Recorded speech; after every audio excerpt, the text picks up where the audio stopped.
Way to go, Margot. Thank you, Margot. I had the mic muted, so yes, thank you. And let me take off closed caption.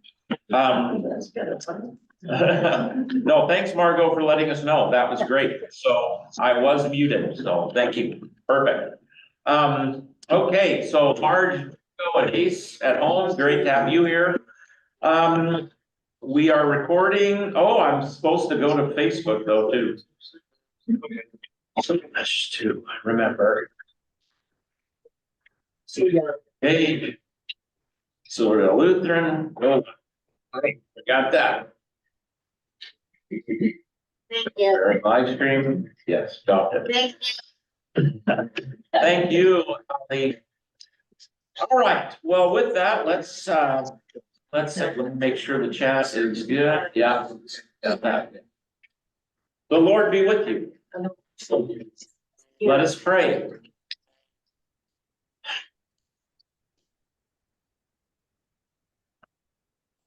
Gracious and loving God, we give thanks for the opportunity to study your word, and especially today as we hear Moses's call and his encounter with you, where you gave us and him your name.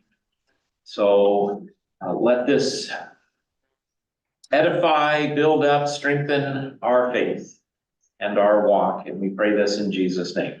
Amen. Okay. Here.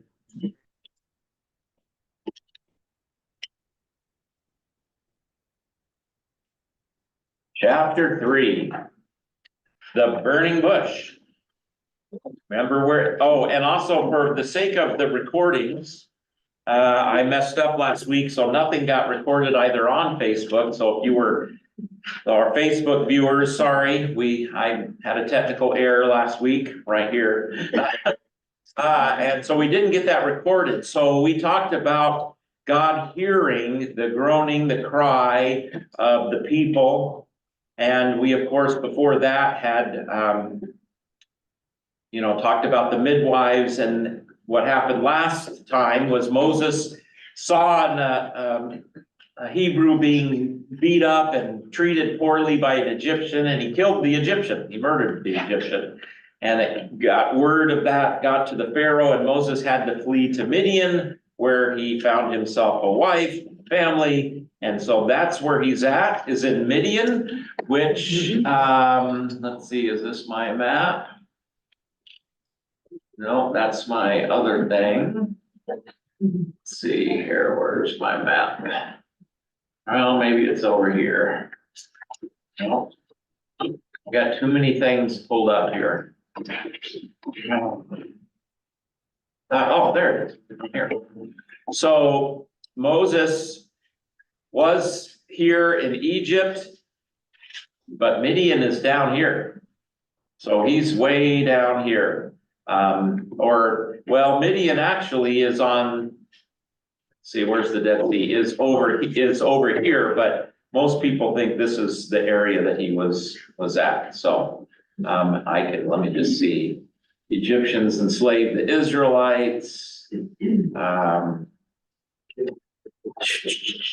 Gotta go up higher. Here we go. Moses flees to Midian. So there's the route, and this is the area of Midian down here. But most people think he's in this area because that's where most people think Mount Sinai is. And we'll talk about that when we get to the burning bush, believe it or not. All right.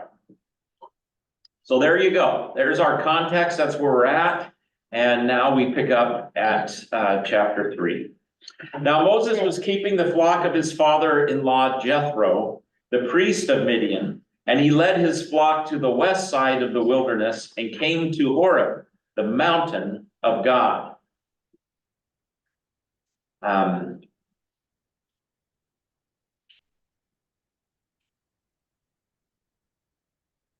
And the angel of the Lord appeared to him in a flame of fire out of the midst of a bush. He looked, and behold, the bush was burning, yet it was not consumed. And Moses said, I will turn aside to see this great sight, why the bush is not burned. So What's going on here? What is this? Moses is curious. When the Lord saw, and maybe this is a good time to remind you that the all caps Lord is the tetragrammaton, the name of God that Jewish people would not say because it was so sacred. So they inserted the vowels Yahweh, of Adonai, which is Lord. Adonai. Yes, so, even though it says in Hebrew, the name of God, when they got there, they would always say Adonai, which is, yes, Adonai, right? Like, whose song? Amy Graham, yeah, yeah. So, so it's important, just a good reminder, I know we've talked a lot about that, but that's, anytime you see Lord capitalized, that is actually the name that we're gonna hear being given to Moses. He saw and turned aside to see, and God called him out of the bush, Moses, Moses, and he said, here am I, here I am. Then he said, do not come near, take your sandals off your feet, for the place on which you are standing is holy ground. And he said, I am the God of your father, the God of Abraham, the God of Isaac, the God of Jacob. And Moses hid his face, for he was afraid to look at God. All right, so there you go. There's our encounter. God calling Moses. We got the burning bush. What are some things that strike you or, you know, are of, Strike my approach. yes. What do you think, Ollie? Yeah. I think that I would be afraid to look at my, Yes, I would be afraid too. I Yeah. would be afraid to look at my father. Yes, right. I would be very afraid at this point. Ross, God doesn't want anybody to see his face God doesn't want anybody to see his face anymore. anymore. What do you mean by Well, anymore? he walked with Abraham, he wrestled Ah, Jacob. yeah, so- okay.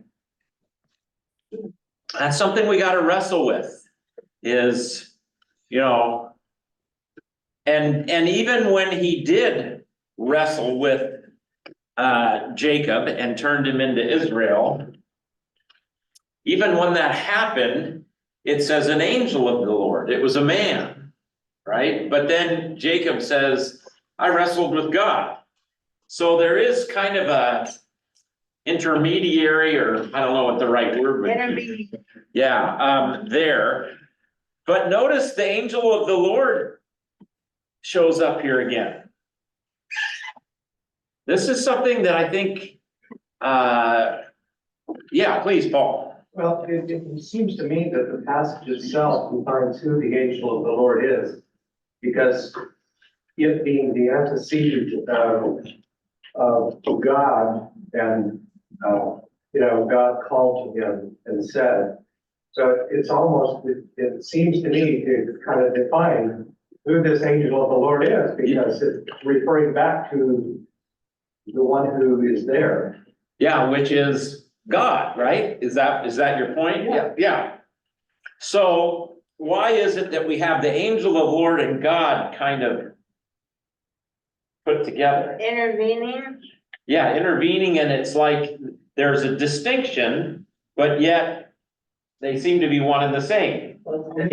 Hologram. I wonder if it's all.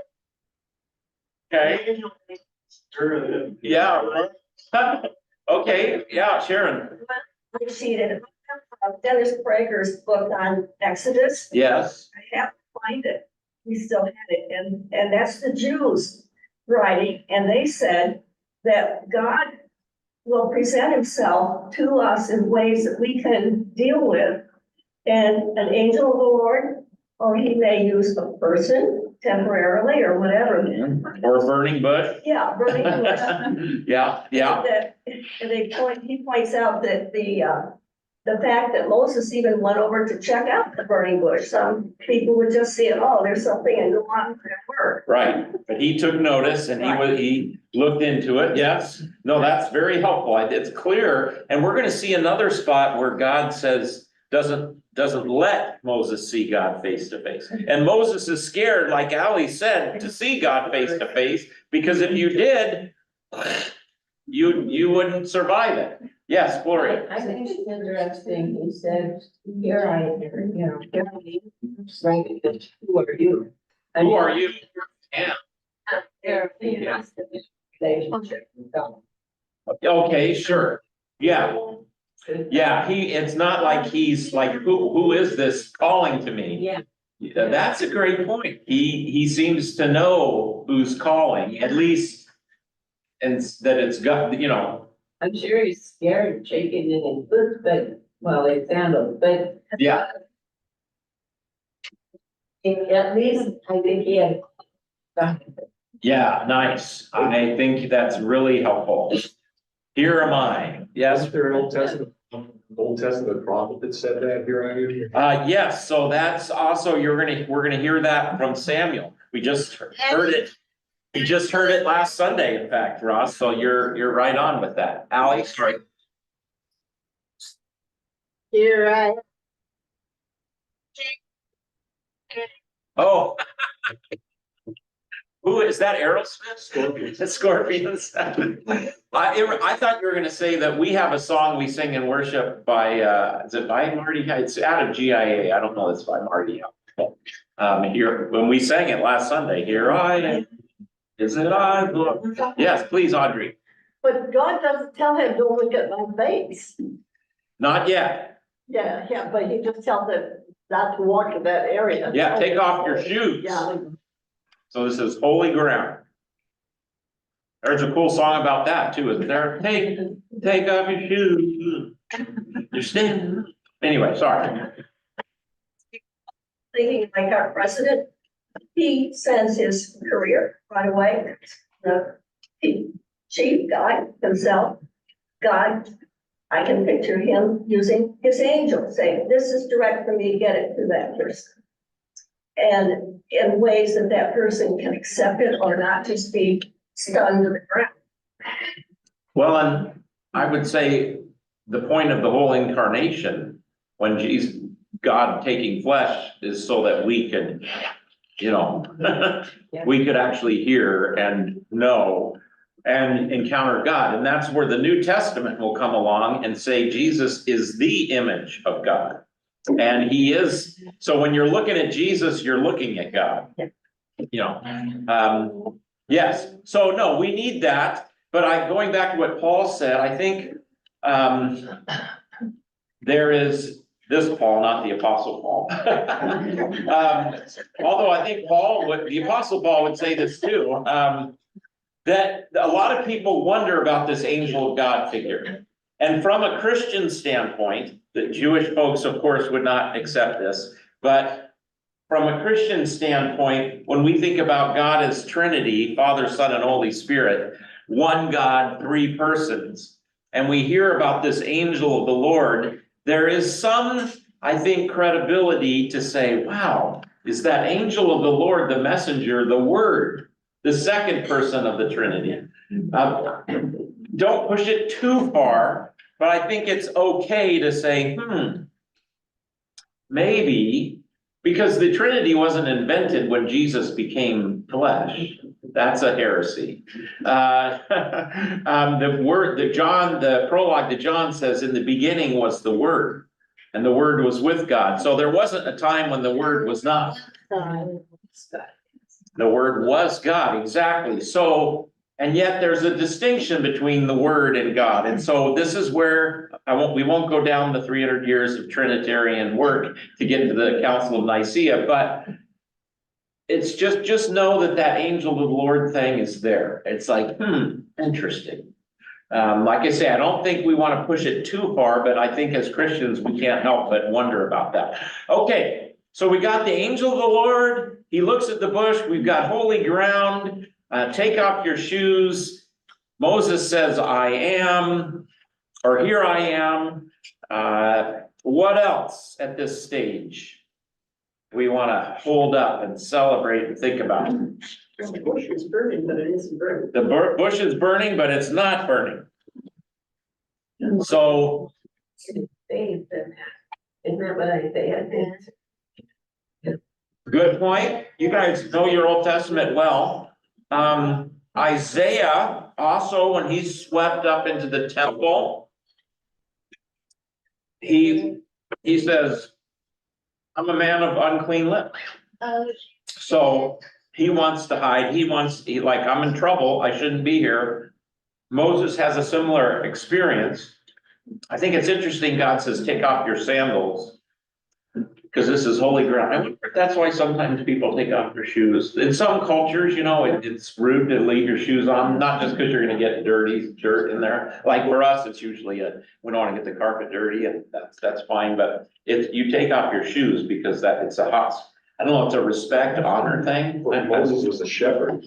And Moses is a shepherd, so. It should have been her. Are you saying, what is he stepping in? That could be part of it.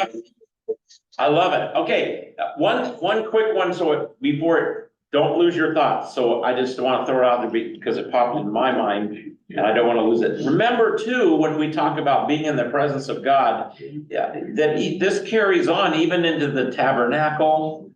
There's all this stuff that you have to do so you are not sinful or unclean before you come before God, because if you do, you probably would die.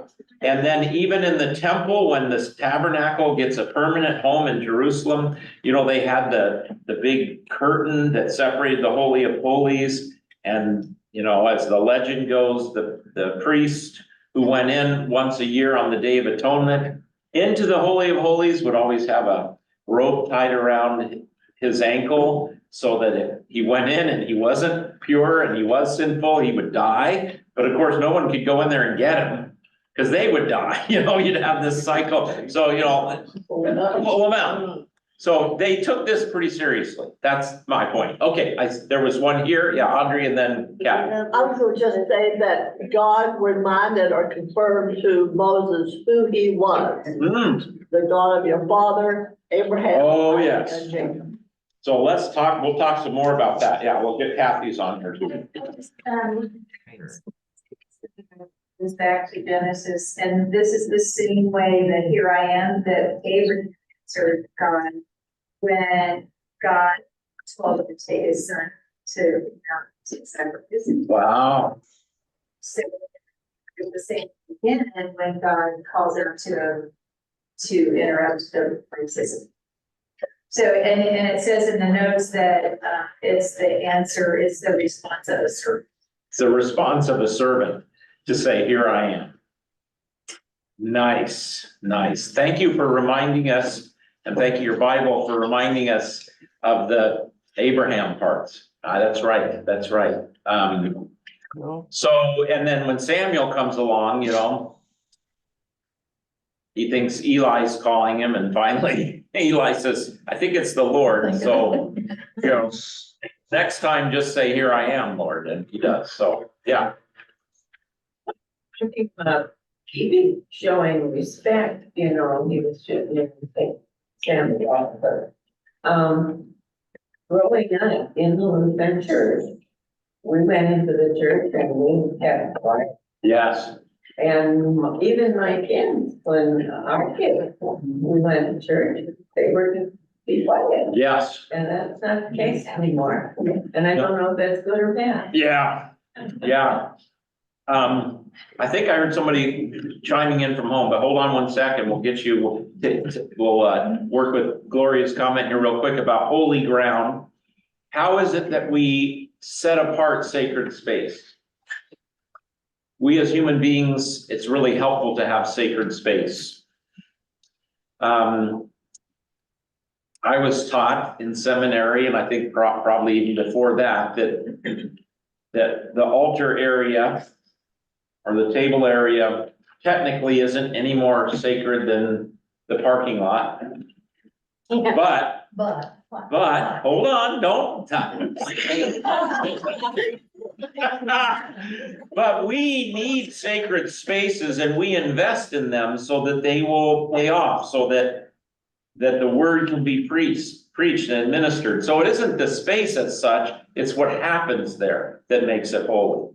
The table, the altar is holy because, We feel secure. yes, we feel secure, we feel, we get that sense of being in a holy place. And so it's really what happens there that makes it holy. And so we need holy places. Now, Gloria mentioned that the way that was set apart, and that's what holy means, by the way, set apart, weighty, but also set apart. And so we need those sacred places. And one way we could do that is to everybody be quiet unless you're singing a song or whatever. I appreciate that you said, I don't know if that's good or bad, because unfortunately, it's a cultural thing that people experience that who come to worship, not as necessarily I'm in a sacred space, but I'm in a cold, uncaring, uninterested in me place. And that's the balance that we struggle with. So how do we set it apart? Well, it used to be you didn't take coffee in the church. But, And it still should be. and it still should be, Joyce, there you go. Absolutely. If you go to a modern church, if you don't have a coffee in your hand, they know you're a visitor. Good. So because, and let me just make this point though, even though I agree with Joyce, I don't see any reason to have coffee because I don't let anybody else sleep. Take your time to do it before you come. Yeah, that's right. And it's the same thing though. I mean, it's the same thing though with how we dress. Yeah. The old school would say you dress in really nice clothes, your best that you have to go. I know. Hey, Sharon's get in here, go. The Archaeans go back and they discover all kinds of things going as far back as we can possibly go. And they always find a religion. They find a sacred space. I They think find, that's yep, what God put in us when he said he made us in his image. yes, So there's something about humanity, and now our culture wants to equalize everything. Take any importance out, anything that could be possibly important that we can't control. We want to be done with it, yeah. you make a good point about archaeology. We can go all the way back and we see that there were altars and sacred spaces and that, from the beginning. So we have this need, it's a part of our want to be in touch with God. I want to just reiterate a point and then I'm gonna just because I don't want, the traditional view to only be the one articulated here. So first thing, it's really powerful though. I want to make sure we get the Reformation versus the sacred space in the Roman Catholic Church in Luther's day was sacred, and you had the privilege of going there, and going there, it was almost like a work we do for God. And you had all these masses being done and, and nobody was listening, nobody was even there to receive what was being done. But remember when Jesus said, the Sabbath was created for us, not us for the Sabbath. The sacred spaces are created not for us to do something to God, which is the way it was in a lot of cultures and is in a lot of religions. The sacred space is for God to do something to us and preach to us. So the table is sacred. Why? Because Jesus is going to give us his body and blood, his very presence in a meal. The altar, the pulpit is sacred because that's where the word is delivered. The sanctuary is sacred because that's where we sing and we worship God, and God comes to us in word and sacrament. We have a set apart space for God to do something to us and for us. Please. You're bringing back a wonderful memory I have when I was in nursing school. We had a prayer room, Ah, a separate space. yeah, And if you needed to go and pray or read the Bible or something away from all the hubbub, it was there. yes, yeah, and most hospitals still have a little room somewhere. Yeah. Yeah. This is in our dormitory. Yeah, Donated. yeah, that is cool. Now, let me just say though, because we always have to live and we have to be of the world, but not in, no, in the world, but not of the world. The weird thing in our culture is that wearing a tie and a suit to church, for instance, to a lot of people comes off as who are you trying to impress? You're trying to impress your neighbor, look at you, how well you're doing, and, you know, but obviously it's what's in your heart and why you do something that's important, but this is why things have different meanings. And that's why it's the same thing as everybody being quiet when you come in the church. To a lot of people, that comes off as cold and harsh, and people leave like they were as cold as spit, I don't wanna go back there. Or, man, look at all, I don't have that kind of suit, I like jeans. And I like my Hawaiian shirt, so, you know, if I can't come to church and be who I am, God knows my heart, I don't need to dress up for, you know, so there's different ways that people come at this, and I think each one has its pluses and minuses. I love here that people dress how they wanna dress. So, and, there's not an entrance requirement, but it's weird how things get communicated by how you dress. And the culture. And there's pros and minuses. Sorry, at home, go ahead. Or is there somebody that you want to jump in? The pastor's not wearing, the collar. Oh, yes, there's another one. Ace chimed in and said that, he had to get used to pastors not wearing the dog collar, as I call it. And that the same principle applies. For some people, that is a very helpful symbol of the office of pastor. Yes. It means something, like if I show up in the hospital with my collar, it does something for them because they've invested in that. For other people, it's a negative.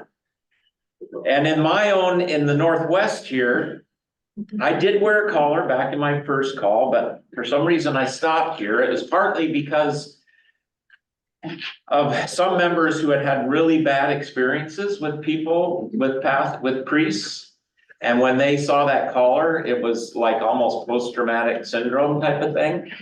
And, really, yeah, I mean, if you had a priest abuse you or hurt you, and then you see me wearing a collar, you know, so, but also it wasn't just that, it was just that I didn't need it. It didn't seem like most people, you know, that it meant that much to most people. But again, if I was in a different context, I would consider wearing, although I don't, but anyway. Depends on what congregation you're at. Go ahead, Ace. It depends, I think, on which congregation. Yeah, exactly. Yeah, great point, great point. Ethel May and then, oh, we got lots now. How did we know we were gonna start talking about this? Okay. Ethel May and then Gloria. Well, when I was doing the seminary classes and I was also serving the congregation, I asked the committee that was working with me, Yeah, did they wish I would wear a tie? Because I wasn't. And no, it didn't make any difference to them. And then 2 weeks later, I was at the seminary class and the professor said, it may not make a difference to people, but when you put that collar on and look in the mirror, it makes a difference to you. uh-huh, You know who Nice. you are Yeah. and what you're here about. And so then I started wearing it. yeah, good point. Excellent. Gloria, yeah. Well, I think about, funerals, Mhm. a lot of people dress in black. Yeah, And I don't want people to dress in black, I want to wear bright colors. yeah. There you go, Kathy. Just a little side note, I was. It was not, just like your thing about what to wear. Yes. And they said, yeah, red is the power. And Where, On Pentecost, it's a Reformation. no idea if it stems from that. Yeah. Cool. All right, so we got talking about how we dress in church Bill, and how we set apart sacred spaces. Bill, why does Jonathan wear the collar one day a year? All right, come on, one more from Ace here. We didn't hear you, Ace. Go ahead. Why does Jonathan wear the collar one day a year? I haven't seen Jonathan wear a collar, but maybe he's worn one for a few things. I'm not sure. Okay, once a year he wears one. Oh, maybe on Good Friday or something. I don't know that. I don't know that, Ace. That's a good question. Or intern or a collar should come and visit me at the hospital. She could get any place she wants. Yes, Yeah. I can say that when you go to a Catholic hospital in particular, that does open some doors. All right, couple more and then let's get back to the text. Sharon, yeah, Geographically, my son's yes, business was way down southeast. And the boss said, I'm coming to visit your people at Microsoft. yeah, When he showed him. So top, yes, and Jeremy, he did because but he said, I know these guys. So he comes in and had a big meeting with who happened to be the decision maker, yeah, and he was wearing flip-flops. Yeah. yes, yeah. And the guy said, this is all very well good. Would you please take me to your decision maker? And the guy said, I am the decision maker. Yeah, see, it means something to some people. Different things mean different things for me. Jerry, yeah, First suit was confirmed, yeah, there you go. and it's just something I've always worn as a church Yeah, ever since. yeah, And it's not because I want to look any better than anybody else. no, Feel it. Want to do. yeah, And you see more people in the Midwest and the East Coast dressing up to go to church. yeah, Here. absolutely. And the interesting thing about the funeral over at Baptist Church last Saturday, and you saw suits all over the place, Yes, which you never see there. yeah, interesting. So it was the occasion also that maybe affected it. No, that's exactly right. And you're right, the Northwest is much more casual than the Midwest and the East Coast. In fact, I always know when there's a pastor from the East Coast in particular, because they wear their collar, not just when they're in church, they wear it all the time. Like they come to a clergy event and they're wearing their collar. And I'm like, but again, because they see it like this professor was saying. So that's really true. And Jerry, I think it's a beautiful thing. Because that's what it means. It means respect. You're respecting, you're honoring God by dressing in this way. And I think we should continue to celebrate that, even while we make room for people who look at it differently. Lots Yeah, of people are at church, that's what counts. that's right. Okay, one more. One more. Why I like seeing you in the collar. Mary Lou. What's that? Oh, Mary Lou. Always wears a dress, Yeah, always, and always wears a hat. she has been doing that forever. And that has biblical roots. Paul says no woman should come into the presence of God without a covering. Church, as a kid, and with my Missouri Synod congregation, every woman wore a hat. Anyway, She had a different mask for. all right. Back to the text. We got there, but there was the comment Audrey made about the God of Jacob, of Abraham, Isaac, and the God of Jacob. This is important because this God is saying, I'm the one who chose Abraham, Isaac, and Jacob. I am the one of your story. It isn't just some ethereal God exists, it's the God who's active in history. I'm at work in history. That's what this is saying. By saying I'm the God of Jacob and Isaac, and I'm sorry, of Abraham, Isaac, and Jacob. I'm a God at work in history. So that, we don't want to miss that. That's important. Yeah. So that means the Jews were following. The Jews hadn't forgotten about God, even though God had forgotten about them, is that what? Well, the text says that God didn't forget about them. Well, let them slide. For 400 years, but They were carrying on the rituals. it does say that they continued to know who God was. I think that is a good conclusion. That Moses certainly, even though he doesn't have this, there's a lot of talk like, did the people know God's name before this? Or was this the first time? And that's a question. Technically, this is where God gives the name, but Yahweh, which is the name, so, to our Jewish folks, sorry, I'm using that. But Yahweh is in Genesis. It's used to refer to God back then, but this is where they're given that name. So, did they have it before this? These are interesting questions. All right, good. How are we doing? We're doing good. Ace, you got one more? Yeah, just, I love history, and I've always wondered how God came about, the history of God, how the word came about, and how he came about, if you want to say it that way. Absolutely. I'm just looking at a technical issue here. It's not on.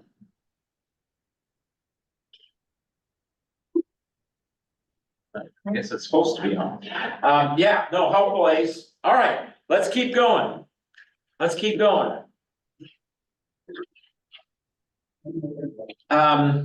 Moses is hiding his face, afraid to look at God. Then the Lord said, I have surely seen the affliction of my people who are in Egypt and have heard their cry because of their taskmasters. I know their sufferings. So look at the verbs here. Then Yahweh, I am who I am, said, I have surely seen the affliction. So he's seen. Cat text. Video. Peter. Sorry, it's okay. I have to mute that, yeah. I have heard their cry, so I've heard. No. I've known their sufferings, and I've come down to deliver them out of the hand of the Egyptians and to bring them up out of the land of the Egyptians and bring them up out of the land to a good and broad land, a land flowing with milk and honey. So that's a lot of verbs. That's a lot of God action words. Seen, heard, I know, I've come down, I'm going to deliver, I'm going to bring them out of the land into a good place. A summary of the whole story. Yeah, right. Just like when I talked last Sunday about Jesus's call, he heard, he called, he chose, he's the working agent. People have talked a lot about the difference between law and gospel in our Lutheran tradition. And one way to try and distinguish when you're dealing with law is when it's something, let's see, I always get object and subject mixed up. But, is God the object or the subject of the verb? He's the object here, right? He's the one doing the action, or maybe is he the subject? He's both. Yeah, he's the subject. So when God is the subject of the verbs, you got gospel. Or when Jesus is. When we're the subject of the verbs, it's law. Because it's what we're supposed to do. So it's not always the case, but it's something you can think about here. It feels to me like the heat shut off. Does it feel like that to you? Yes. It didn't kick on overnight again. Turn the burning bush back on.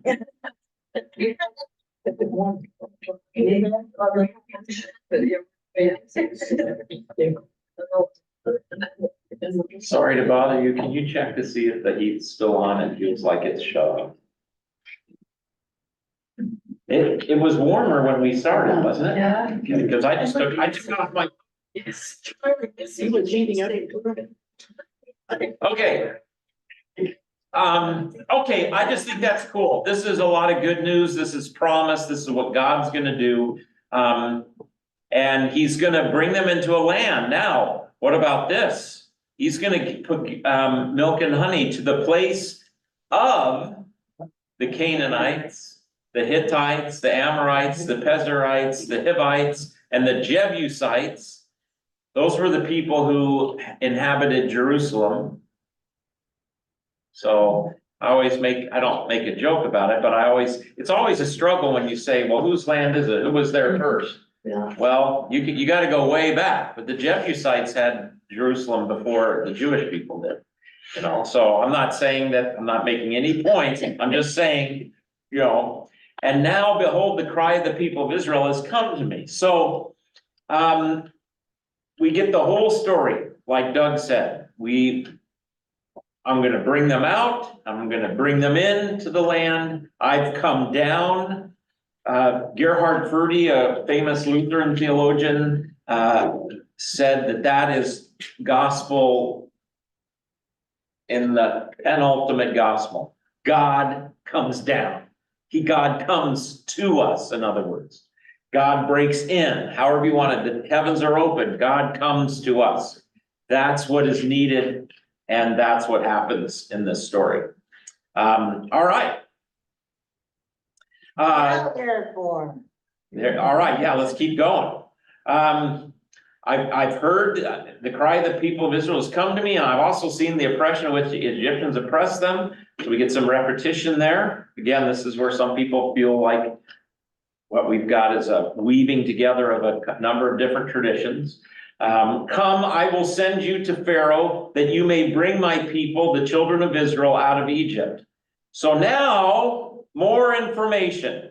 I've got good news and bad news. Yeah, I've got some good news and bad news. Here's the good news. The bad news is you're gonna be the one to do it. Do it. All right. But Moses said to God, who am I that I should go to Pharaoh and bring the children of Israel out of Egypt? So I love that.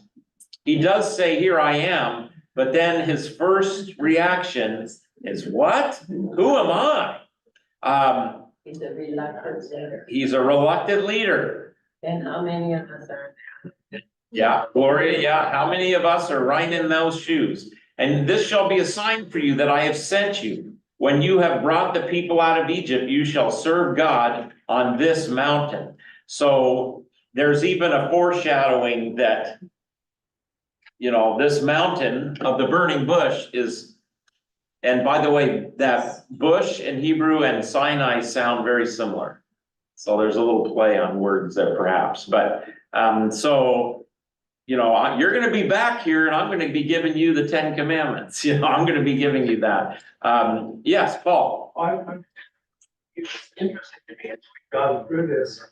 If you compare and contrast Moses' encounter and response to Isaiah's in chapter 6 of Isaiah. Yes. It's really interesting. God says, who will go for us? And here he is commanding Moses to go. Right. And they have some similarities in their responses, you know, but it's just, and God knew probably that if he said to Isaiah, who will go, Isaiah would say, send me. Yes. And with Moses, he knew that you would probably say, I'm not going. Yeah, right.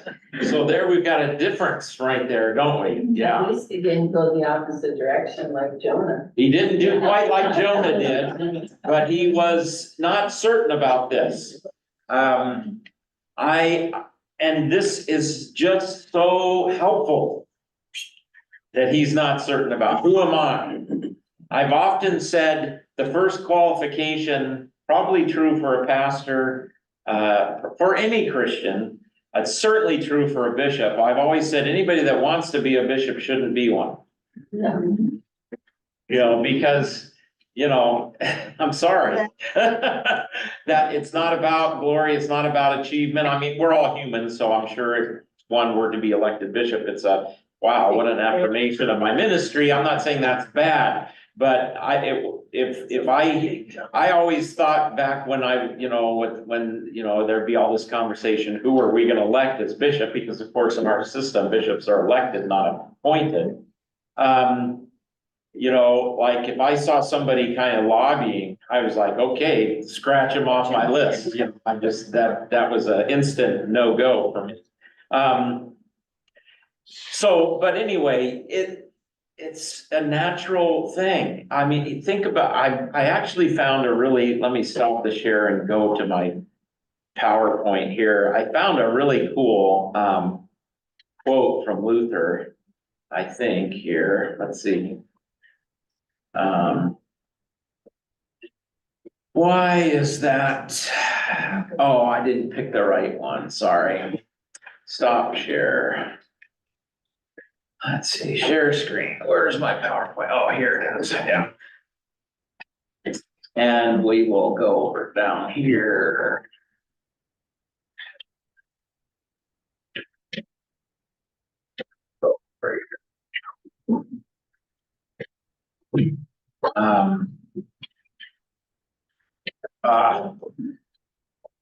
Don't worry, it's coming. All right. So. You do that now. Okay, well, we'll go back one anyway.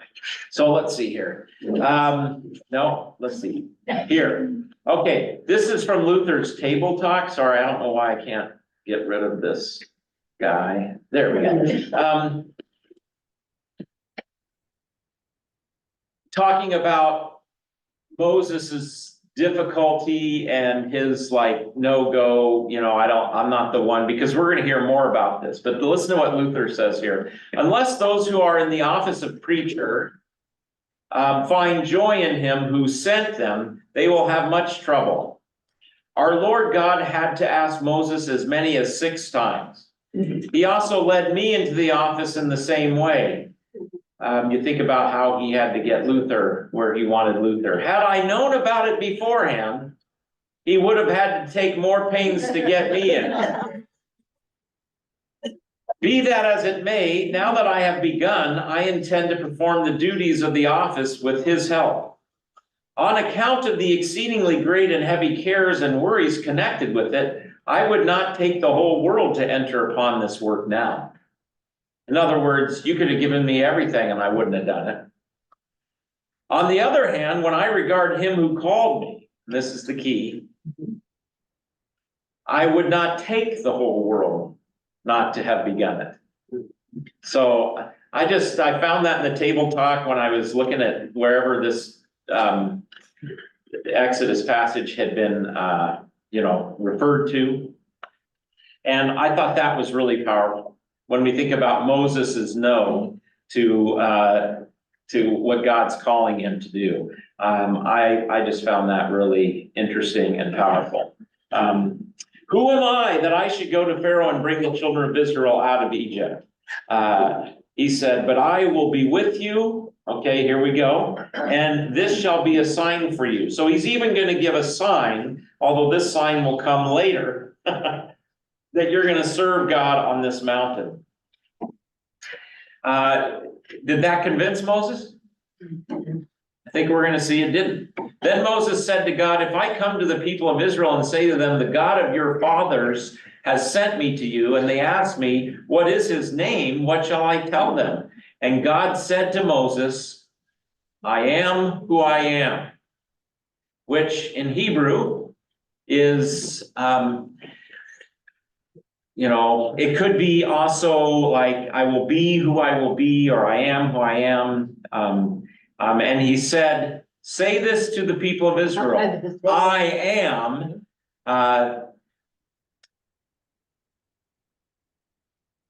is the way, or Yahweh is the way you would say it, has sent me to you.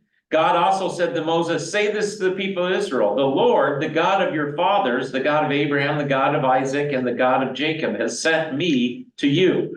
All right, so what do you want to tell him? Tell him the name. I am has sent you, and that I am is the God of Isaac, of Abraham, Isaac, and God of Jacob. That's who's sending you. This is my name forever, and thus I am to be remembered throughout all generations. Go and gather the elders of Israel together and say to them, the Lord, the God of your fathers, the God of Abraham, Isaac, and Jacob, has appeared to me, saying, I have observed you and what has been done to you in Egypt. And I promise that I will bring you up out of the affliction of Egypt to the land of the Canaanites. And so we get that repetition again, flowing with milk and honey. And they will listen to your voice. All right, so now what is God doing? He's telling Moses who is calling him. He's told him, I'm the God of history. I'm the God who's been at work in, for all, in the ancestors, of which, like Ross pointed out, people knew about that. Even though it's been 400 years, they knew the story. That was passed on. This is who I am, and then this is what I'm gonna do.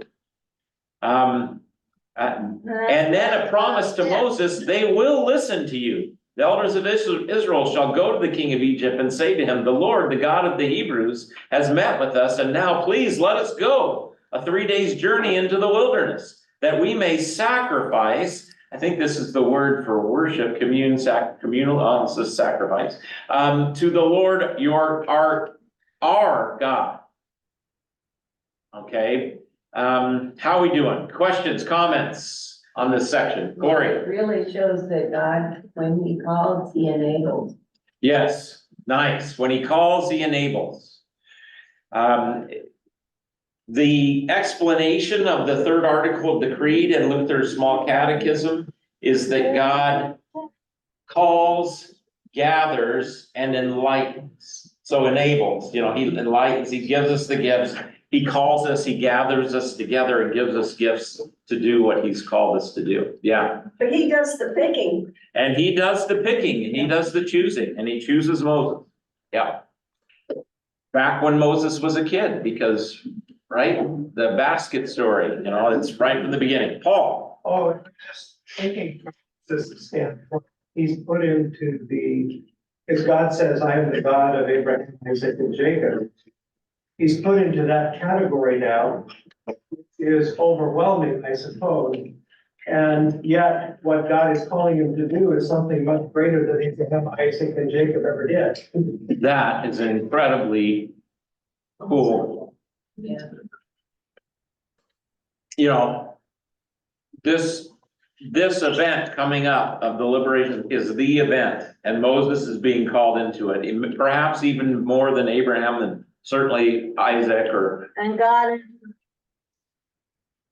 and just like he provided back then for Abraham, he's going to provide again. I bet you that was overwhelming. Wait a minute. Again, who am I? There's another song that says that. Who am I? That the Lord should choose me, yeah. Well, he has a potential son, isn't it? Yes. And he's, it's like going there and the king is gonna say, and, so that fear. Yes. And he's been a shepherd now for quite a while, so he's kind of phased on all of that. But he's got something to be aware of for his future. Yes. Interesting. This is gonna take a lot of courage, isn't it? Yeah. He's gotta face his fears, and he's gotta speak up. Helpful, yeah, Kathy. I just had a question, I think ever since Moses, everybody, the Israelites would go back to that event as this is the pivotal event in our history and our faith and our culture. And I'm just curious, before that, Abraham, Isaac, and Jacob, like Paul said, they didn't do anything that spectacular. But would the thing that people would focus on be the promise up to it? Or have you done any reading or? Yeah, I think we wanna say I think the Exodus is the defining moment for the people, as a nation. But I don't want to push it too strongly because they would go back to Abraham and God's promise to Abraham. And Abraham's action of giving his only son, that was a biggie, Okay. you know, so we don't want to minimize that. Yeah. That was Abraham's big, test and big, even though it was God who delivered and he provided a lamb, like Ali said, a ram. But like when the people were in Egypt in captivity, for example, and they were trying to keep the faith alive with their kids, what did they talk about? I think they'd be talking about Abraham and God's promise and that we were gonna be like the sand of the sea someday and we'll have a nation, we'll have a land. I think that's what they would have talked about. And then after the Exodus, when we hear the Psalms, we're gonna hear both. That I'm the God of Abraham, Isaac, and Jacob, but then we're gonna hear, I brought you out of the land. Right. So now they start pointing to this upcoming Exodus event. Of course, this is where it gets really kind of fun and interesting, so what does the New Testament do and what does the Apostle Paul do? What does Jesus do? And so it'd be interesting when we go, what we can do, I can pull up a tool I have to see all the places that Exodus is quoted in the New Testament. And we can look and see whether it's Jesus or Paul. But the Exodus event would be distinguished from the giving of the law on Sinai that's coming up. And of course, the Apostle Paul says the giving of the law to Moses is second. The promise to Abraham is the gospel. So, and then does Paul talk about the Exodus as God's deliverance? It's interesting. We need to keep thinking about that. Like, how does the New Testament talk about the actual event of the Exodus? The New Testament talks a lot about the giving of the law to Moses and distinguishes that from Abraham. Paul does in Galatians anyway. But how does the New Testament, how does Jesus talk about the Exodus? The one thing that jumps to my mind right away is the transfiguration in Luke. In Luke, Luke tells us what Moses and Elijah and Jesus were talking about when he was transfigured. Mark just tells us that Moses and Elijah were there, and same with Matthew. But Luke says they talked about anybody remember? What book are we studying? Exodus. So in Luke, Luke tells us that Jesus and Moses and Elijah were talking about Jesus's Exodus. So there's a connection between perhaps his death and resurrection and the Exodus itself. But I can also say that I'm pretty sure as we delve into this question, we're going to see that there's this process of bondage, Exodus, and new creation. The people come into the land. And they're going to do that same thing when the people are in exile hundreds of years later, when the Babylonians destroy Jerusalem and the temple, take everyone off into, not everyone, but most of the leaders and all the movers and shakers, so to speak, to Babylon.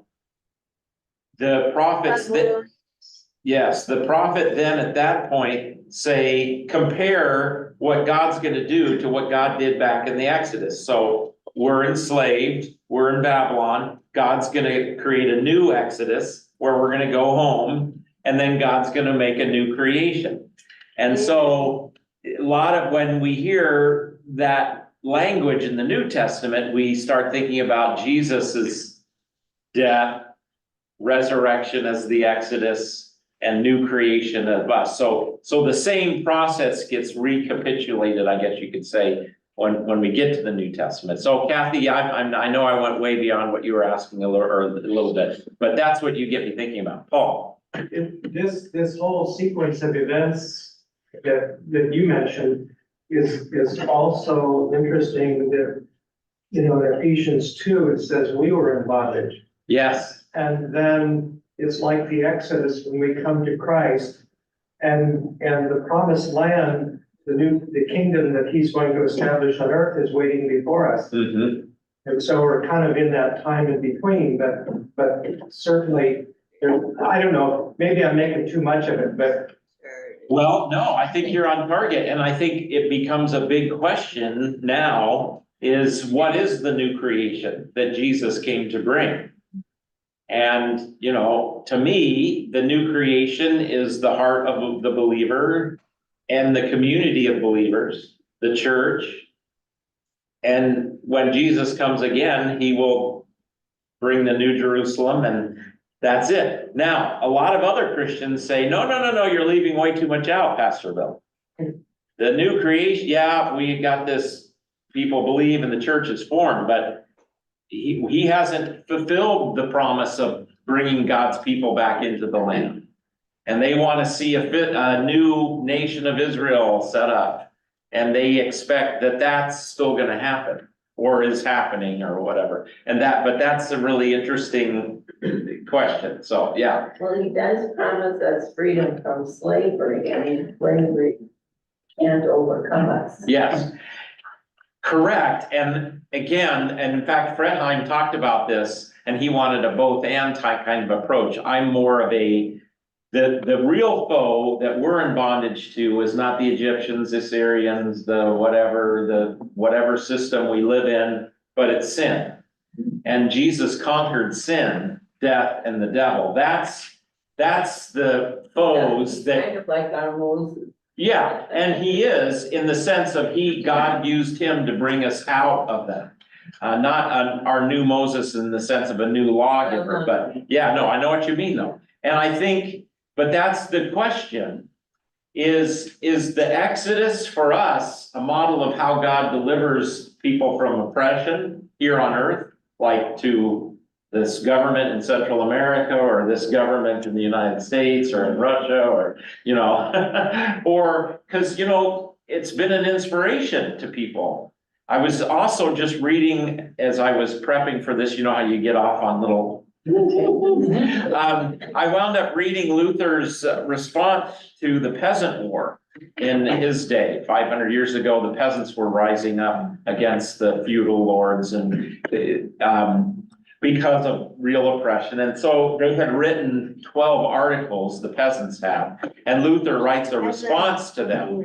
And the peasants in their 12 articles say, just like Moses, just God delivered the people out of slavery, God wants to deliver us out of this oppressive feudal system. So they were applying that, and Luther doesn't completely disagree with that, but he does, you know, say there's a bigger problem. And then you look at African American, the slaves from Africa. You know, their slave owners taught, some of them learned to read, and they taught them the Bible. And here in the Bible, God delivers slaves. And that was a huge inspiration to them. And certainly in the civil rights. So I don't want to spiritualize this event, but I think the big priority for us to see in the Exodus is that our ultimate problem is sin, death, and the devil. That's what we need delivering from. Yes, those three, the unholy trinity, get into governments and do oppression. So there is a place to fight for liberation. Our country was founded on a revolution, right? So, you know, so there's a place for that, but let's make sure we don't forget that the real problem, like Paul says, isn't against flesh and blood. It's against the powers, principalities. Does that make sense? Yeah. So, but that's going to be an issue as we read through this story. Like, how do we apply this for us as Christians? Yes, Allie. Yes. What do royal families look like in heaven? Yes. Let's see. Maybe none of them are there. Yeah, maybe none of them are there. Hold on, I think of a Bible passage. Look at this, Ally, I'm gonna go over here.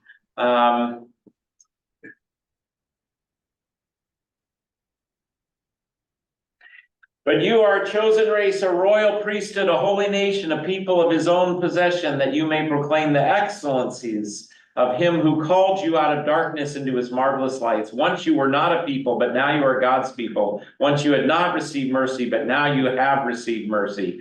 So there we go. We are a royal people. We are a royal priesthood, and we're going to be a part of that.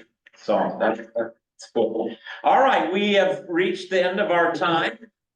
So hopefully this was helpful and interesting and enjoyable today as we hear Moses's call. We're not done with this call. Moses is not ready to go yet.